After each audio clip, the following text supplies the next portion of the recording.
Alors, place aux médias. Pierre Bélanger, président de Skyrock, Luciano Bosio, vice-président de Figaro Média. Bonsoir. Merci à tous les deux d'être présents.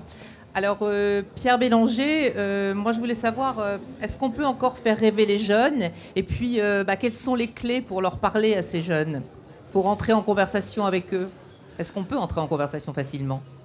Oui, je ne crois pas que les jeunes existent, au sens que c'est une catégorie qui me semble abstraite. Je pense qu'il y a des personnes qui sont jeunes, je pense qu'il y a des jeunes adultes, je pense qu'il y a une nouvelle génération, mais la notion de jeune, ça me semble pas très pertinente. Je pense qu'il y a des chevaux, il y a des poireaux, mais il n'y a pas forcément des jeunes. Donc je crois qu'il faut plutôt s'adresser à la nouvelle génération comme étant des personnes exactement comme nous, simplement d'un âge plus jeune. Et ça change vraiment le point de vue et le regard qu'on peut avoir. Alors c'est vrai que la relation aux marques et le réenchantement des marques dont vous parlez, c'est une vraie problématique, mais qui n'affecte pas simplement la nouvelle génération, qui affecte tous les publics. Et la nouvelle génération, elle y est plus sensible parce qu'elle n'a pas de passé. Et donc, par conséquent, elle est immédiatement confrontée à cette nouvelle situation.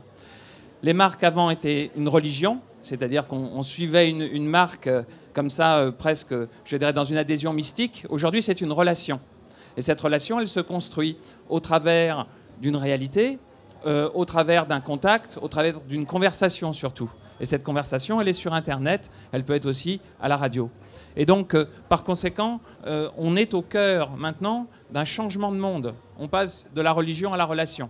Et pour moi, réenchanter une marque, c'est justement la transformer en personne.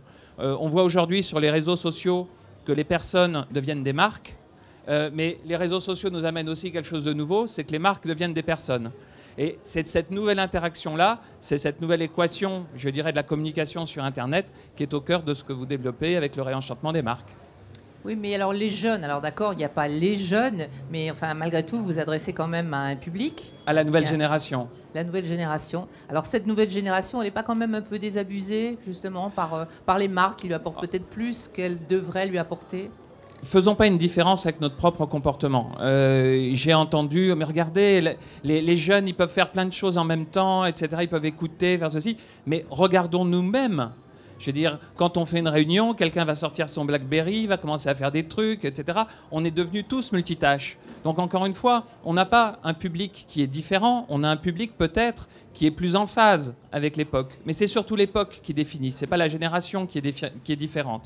Et à cette époque, justement, je dirais la quantité d'informations dont nous disposons, l'individualisme, je dirais un certain cynisme qui fait qu'on a plus de lucidité sur beaucoup de choses et peut-être plus aussi de volonté de les faire bouger, fait qu'une marque ne peut plus simplement reposer sur un discours unilatéral, mais elle ne va exister que par un vrai service et par un dialogue et parce qu'elle est.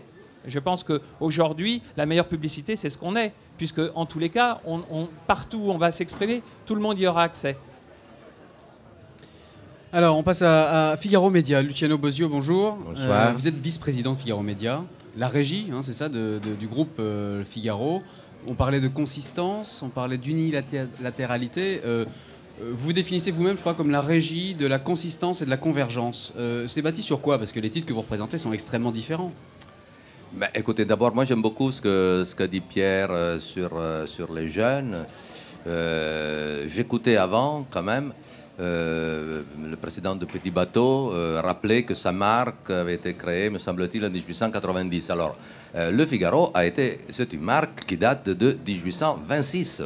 Donc, évidemment, pour nous, le problème du réenchantement et du rajeunissement, du renouvellement, du rajeunissement de notre marque existe bel et bien.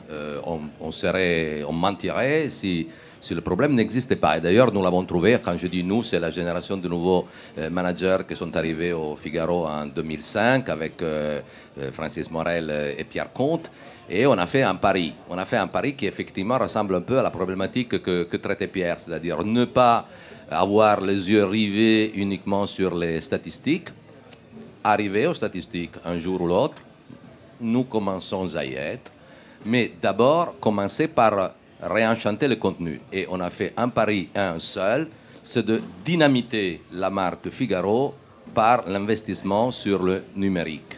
On a utilisé le numérique comme quelque chose qui fait exploser une espèce de bouquet qui est la marque Figaro, qui maintenant a plusieurs pétales que sont le quotidien, les magazines, le site internet, les applications sur l'iPhone, sur les tablettes, etc., qui donc se déploient de différentes manières et grâce à son déploiement multiple, arrive à parler à beaucoup de gens. La convergence, au fond, c'est ça. C'est l'ensemble des déclinaisons de la marque qui, quelque part, est piloté par le succès du numérique. Alors, nouvelle formule régulièrement, encore bientôt, je crois, nouvelle formule du Figaro. Vous en attendez quoi? Et est-ce qu'elle va être justement, elle aussi, déclinée sur tous les supports? Bien évidemment, donc il y a eu beaucoup d'initiatives aussi sur le terrain du print, hein, vous avez raison de le rappeler. La nouvelle orientation de Madame Figaro qui n'a pas créé sur le toit nouvelle formule, mais qui est vraiment nouvelle. Le nouveau Figaro qui d'abord s'est déployé sur 3 cahiers et ensuite sur le passage intégral à la quadrille. Et puis effectivement en 2010, c'est l'année du nouveau Figaro Magazine. Je ne vous en dirai rien du tout parce qu'il sort le 25 septembre. Donc évidemment, je ne vais pas quand même d'abord en parler parce que sinon l'effet surprise manquerait. Mais j'espère qu'il y sera. Toutes ces initiatives produisent des fruits. Je vais juste citer un chiffre. C'est même pas un chiffre, vient de sortir ces jours-ci des études d'audience, les études épiques pour le quotidien, l'AEPM pour le magazine. Je suis vraiment très enchanté de constater que le quotidien, le magazine, le Madame, fait tous les supports de la marque Figaro progressent sur la cible chère à Pierre, c'est-à-dire sur la 1534. Ça nous fait vraiment plaisir. Très bien, merci beaucoup à tous les deux. Merci Luciano Bosio, je rappelle vous êtes vice-président de Figaro Média et Pierre Bélanger, président de Skyrock. Merci. Merci. Bonsoir.